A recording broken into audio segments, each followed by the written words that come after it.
Alam mo sa sarili mo na gustong gusto mong magnegosyo, pero hanggang ngayon hindi mo masimulan. Kasi baka, again, takot kang ma-reject, mahusgahan, takot ka sa pain, or you are hearing a lot of noises.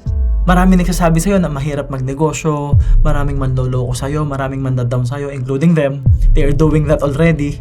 Sasabihin nila sa'yo na hindi yun para sa'yo, baka hindi mo kayanin, and all those bullshit narrative. Ang mahirap sa atin, pakikinggan natin yung noises of expectations, noises of negativity, and it's not about being perfect anymore. You probably know by now that perfection can be a mask. Maskara lang to because at the end of the day, we just wanna look good. Maskara lang to kasi natatakot tayo. Or maybe, ayaw mo lang ma-reject. Ayaw mo lang masaktan. Ayaw mo lang na nahuhusgahan ka kasi baka ikaw mismo, judgmental ka. Now remember that perfection is the enemy of good enough.